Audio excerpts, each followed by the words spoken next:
Our monster variant today is Animess. Ooh, that sounds nasty. Yeah. So to build this bad boy, we're going to start with the origin, the invisible stalker. We're going to lose the invisibility, faultless tracker, and slam, and we're going to give it some new features. First, damage resistances, acid, fire, lightning, thunder, bludgeoning, piercing, and slashing from non-magical attacks. They also get some damage immunities against cold, necrotic, and poison. And they're also immune to being charmed, exhausted, frightened, grappled, paralyzed, petrified, poisoned, prone, and restrained. Ouch. But not all hope is lost because they are vulnerable to radiant. But they also get a special little doohickey incorporeal movement. They can move through other creatures and objects as if they were difficult terrain. Nice. They can move through other creatures and objects as if they were difficult terrain. It takes 5 1d10 force damage if it ends its turn inside an object, so they can like squeeze. Right. And they also have sunlight sensitivity. When they're in sunlight, they have disadvantage on attack rolls as well as on wisdom perception checks that rely on sight. So we're also going to give it a new weapon since we took away the slam ability. We're going to call it the Soul Slayer. This is a melee weapon attack that deals 1d8 plus 3 slashing damage and 3d8 necrotic damage. The target must succeed a DC 15 con saving throw or have its hit points maximum reduced equal to the damage taken. As always, if your hit points hit 0 from this ability, you're dead. So we better take a long rest. I also want to talk about its other big ability called Hands of the Wicked.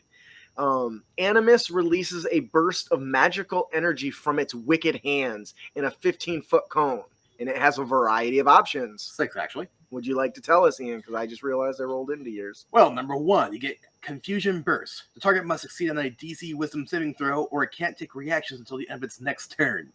On its turn, the target can't move, and it uses its action to make melee or range against a randomly determined creature within range. If the target can't attack, it does nothing. Ouch. Yeah. Then there is also the option of Paralyzing Burst. Number 2. The target must succeed on a DC 15 Constitution saving throw or be paralyzed for 1 minute. The target can repeat the saving throw at the end of each of its turns, ending the effect on a successful save. So it must succeed or 1 minute. So 1 minute or a successful save. Yep. Ouch. We're also going to give it Fear Burst. The target must succeed on a DC 15 Wisdom saving throw or be frightened for 1 minute. And of course, it can repeat the saving throws at the end of each of its turns, but with disadvantage if Animess is visible to the target, ending the effect on itself on a success. And it also gets Scorching Burst, DC 15 saving throw, and 3d10 fire damage if it fails. Got to have the generic damage attack, right? Yep. Flamethrower. And then a Frost Burst, just a couple more. The target must succeed on a DC 15 Constitution saving throw. On a failed save, the target takes 2d8 cold damage and has disadvantage on the next weapon attack roll it takes before the end of its next turn. On a successful save, the target takes half as much damage and doesn't have disadvantage on their next attack. Ouch. And last but certainly not least, Sleep Burst. The target must succeed a DC 14 Wisdom saving throw or fall asleep and remain unconscious for 1 minute. The target awakens if it takes damage or another creature awakens it. The burst has no effect on constructs and undeads. I do apologize, but this is a powerful monster, so it had to have some fun abilities, albeit a lot of them. Alex, what do you think about this deadly destroyer? I like that Confusion Burst. I might steal this. Please do. Somebody is going to die.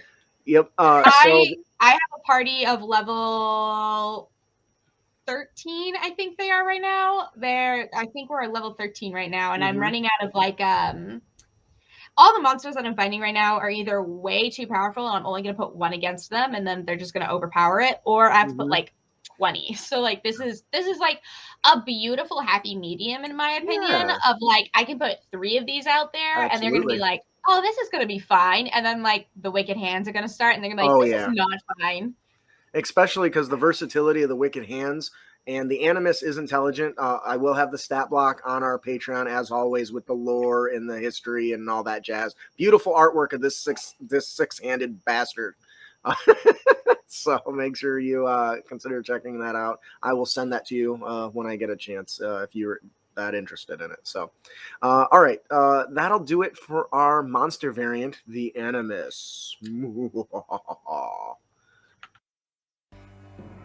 Hey GMs, who needs bad guys? We all do. How about more than 30 villains oven ready for your campaign? Kabooter Games presents Villains Next Door, everyday people who have a gaping, pitiless void where they should have a conscience. Designed by a diverse team of creators, each villain has a history, goals, and 3 story seeds you can use with any system. And each comes with a 5e stat block. Funding on Indiegogo right now. Villains Next Door, common people with uncommon evil.